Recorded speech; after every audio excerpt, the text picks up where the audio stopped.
Kanpur commissionerate की crime branch police team ने cyber अपराध के खिलाफ बड़ी कार्रवाई करते हुए करोड़ों रुपए की साइबर ठगी के मुख्य आरोपी को गिरफ्तार किया है।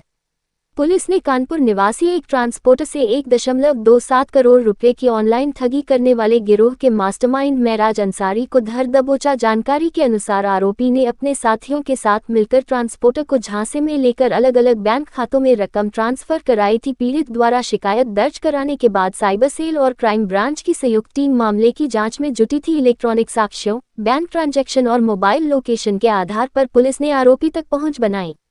पुलिस पूछताछ में आरोपी से साइबर ठगी से जुड़े कई अहम सुराग मिले हैं। पुलिस ये भी पता लगा रही है कि गिरोह के अन्य सदस्य किन किन राज्यों में सक्रिय हैं और अब तक कितने लोगों को अपना शिकार बना चुके हैं। कमिश्नरेट पुलिस अधिकारियों के मुताबिक गिरफ्तार आरोपी के खिलाफ आवश्यक विधिक कार्रवाई कर उसे न्यायालय में पेश किया जा रहा है। साथ ही साइबर ठगी में इस्तेमाल बैंक खातों और मोबाइल नंबरों की भी जाँच की जा रही है।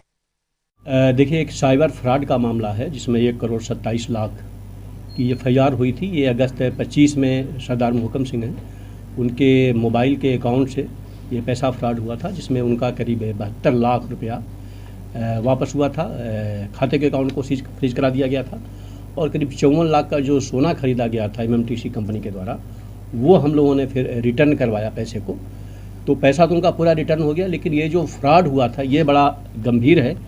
और इसमें जो डिटेल हम लोगों को मिली, हम लोगों ने मार्च में एक अरसल अंसारी करके अभियुक्त था, उसको भेजा था। 6 महीने तक हमारी टीम लगी रही, कोई लीड नहीं मिल रहा था। फिर फाइनली जो भारत सरकार का पोर्टल है, वहाँ से हम लोगों ने कुछ डाटा कलेक्ट किया। हमारी टीम में जो पुनीत हैं सब इंस्पेक्टर और इनकी पूरी टीम ने, इंस्पेक्टर हमारे सतीश पूरे लगे रहे और ADCP लगी रही। फाइनली उसके आधार पर हम लोगों ने मार्च में अरशद को गिरफ्तार किया।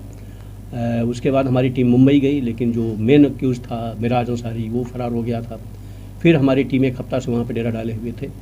नंबरों के आधार पे, मुखबिर के आधार पे, बाकी डिटेल के आधार पे फाइनली उसको अरेस्ट किए हैं और उसको लेकर के आए हैं ट्रांजिट रिमांड पे मुंबई से। आज उसको जेल भेजा जा रहा है। उसने जो बातें बताई है, इसने रेवाड़ी में भी 2021 में अपराध किया था और इसमें 2 नाइजीरियन गैंग के लोग हैं, वो इसमें शामिल हैं। इसमें जो प्राइमरी हम लोग जाँच कर रहे हैं, इसमें हम लोग को जो कंपनी है वोडा, उस पर भी डाउट हो रहा है, क्योंकि जिस तरीके का अपराध हुआ है वो बगैर कंपनी के जानकारी के या कंपनी के सपोर्ट के संभव नहीं हो सकता है, क्योंकि ये तथ्य पहले हम लोग की जानकारी में नहीं था।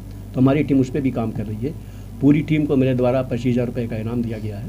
ये बहुत ही एक तरीके से डिटेक्टिव क्राइम था और जिसको टीम ने वर्कआउट किया। पुलिस कमिश्नर साहब ने फर्स्ट डे से ही इसको वर्कआउट करने के लिए लगाया था और जो वादी मुकदमा है CP सर से भी मिलते रहे, हम लोग से भी मिलते रहे। फाइनली टीम को ये सफलता मिली। आरोपी ने क्या बताया, कैसे अपराध करने तरीका क्या था?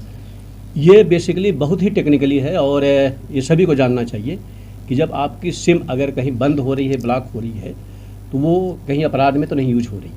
हालांकि जो सरदार जी हैं वो तत्काल गए, लेकिन उसकी सिम फिर यूज हुई, रीइशू हुई, यूज हुई और उसी बिंदु पे हम लोग जांच कर रहे हैं कि रीइशू कैसे हुई, किन आधारों पे यूज हुई, क्या डॉक्यूमेंट लिया गया और क्या इसमें नेटवर्क के कोई लोग शामिल हैं जो वोडा कंपनी है।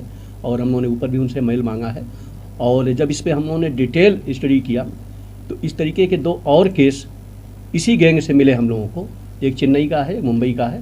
तो वहाँ पे हालांकि मुकदमा लिखा गया, उसका इससे कोई डायरेक्ट नहीं है, लेकिन जहाँ पे लिखा गया है हमारी टीम उनको इन्फॉर्म कर रही है कि वो भी इसमें रिमांड लें और अपने केस को वर्कआउट करें। सर, जो ये नागरिक दस्तावेज बनाते थे KYC करने के लिए बैंक में खाते जो खुलवाते थे और सर जो ये सेम स्वैप करते थे, इसमें और भी लोग की मिली भगत और सर ये लोग मैंने कहा ना कि जो कंपनी है उसको इस बात को देखना चाहिए, क्योंकि अगर हम एक नॉर्मल आदमी जाते हैं तो हमारा अंगूठा भी लिया जाता है, ID ली जाती है, आधार ली जाता है। कैसे अगेन सिम इशू होता है और अगेन जब सिम इशू होता है तो उन्होंने फॉर्मेलिटी क्या अपनाई और उसको कितना कन्फर्म किया। तो ये जाहिर सी बात है कि हम उनसे डाटा लेंगे और अगर हमको संतुष्टिजनक नहीं मिलेगा तो हम फिर उनको मुलजिम भी बनाएंगे, जेल भी भेजेंगे। सर, जो 2 विदेशी नागरिक है नाइजीरिया जो उन्होंने बताया, उनका इसमें क्या रोल है? नहीं, वो लोग बेसिकली जो इनका जो डाटा है ईमेल से, जैसे तमाम बड़े बड़े जो कंपनी कारोबारी हैं वो अपना बहुत सा कारोबार तो ईमेल के थ्रू करते हैं, तो ईमेल को हैंग करते हैं, ईमेल से डाटा लेते हैं। फिर डाटा के आधार पर फिर वो स्टडी करते हैं कि किस सिम से या किस मोबाइल नंबर से कारोबार चल रहा है और उसी आधार पर फिर उसको सिम को वो शिप करते हैं और अगेन इशू कराते हैं। फिर उसके आधार पर उनके बैंक के अकाउंट को साफ करते हैं। तो विदेशी नागरिक तो नाइजीरिया ही आपने बताया नहीं, वो डाटा देते हैं ना, वो बेसिकली वो डाटा आपको पता होना चाहिए कि जो साउथ अफ्रीका है, नाइजीरिया विशेष करके, वहाँ पे आज से 10 साल पहले भी और अभी भी ईमेल को हैक करने का, ईमेल से फ्रॉड करने का एक बड़ा गैंग है वहाँ पे। मतलब जो विदेश से बैठे हुए हैं वो ईमेल पे, डाटा पे ही रिसर्च करते रहते हैं। तो बैंक अकाउंट भी मिले?